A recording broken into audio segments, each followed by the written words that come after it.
Baik, pada video kali ini saya akan membahas dua materi, yaitu 11 dan 14, di mana materi yang pertama yaitu perumusan dan penerapan strategi SDM.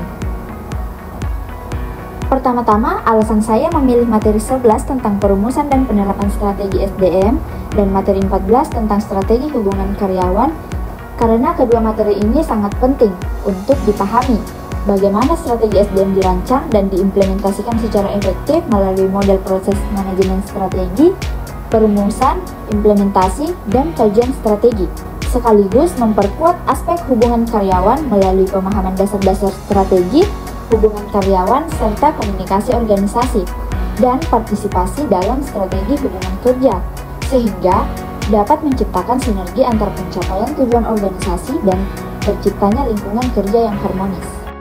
Baik, langsung saja. Pertama-tama kita akan membahas soal perumusan strategi SDM, di mana ada 3 strategi, yaitu yang pertama, analisis lingkungan internal dan eksternal, meliputi analisis SWOT, 5M, yaitu Man, Money, Material, Machine, dan Method, serta tren industri dan kebutuhan kompetensi. Yang kedua, ada identifikasi tujuan strategi SDM, seperti meningkatkan produktivitas, mempertahankan talenta, atau memperkuat kapabilitas digital. Yang ketiga, ada formulasi strategi, seperti rekrutmen berbasis data, pelatihan digitalisasi, dan manajemen kinerja berbasis OKR. Selanjutnya ada 4 penerapan strategi SDM. Yang pertama yaitu rekrutmen dan seleksi, menggunakan pendekatan berbasis kompetensi dan nilai perusahaan. Yang kedua ada pengembangan karyawan, memberikan pelatihan berkelanjutan dan peluang pengembangan karir. Yang ketiga ada manajemen kinerja, yaitu evaluasi menggunakan KPI dan sistem umpan balik. Yang terakhir ada sistem reward, yaitu memberikan intensif promosi dan penghargaan atas kinerja unggul. Selanjutnya ada 3 evaluasi dan perbaikan berkelanjutan. Yang pertama yaitu monitoring KPI secara berkala. Yang kedua, review strategi SDM. Yang ketiga, review kepuasan dan keterlibatan karyawan. Selanjutnya ada tujuan akhir.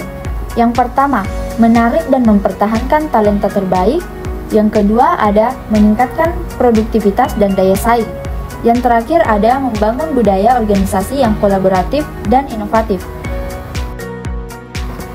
Selanjutnya, mari kita bahas materi 14, yaitu strategi hubungan karyawan. Strategi hubungan karyawan merupakan pendekatan organisasi dalam membangun hubungan kerja yang sehat, saling menghargai, dan mendukung produktivitas.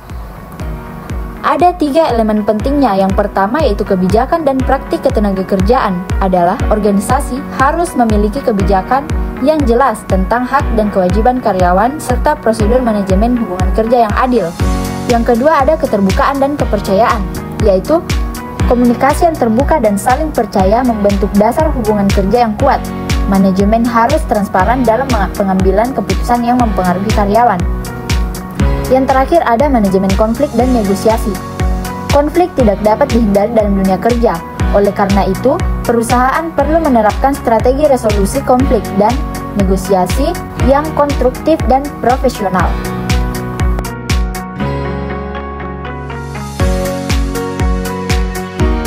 Kebijakan perusahaan dan hak karyawan. Keselamatan dan kesehatan kerja meliputi lingkungan kerja yang aman dari bahaya fisik maupun psikologis. Yang kedua, peraturan kesehatan kerja seperti ergonomi dan IPD. Yang ketiga ada program kesejahteraan untuk kesehatan mental dan fisik.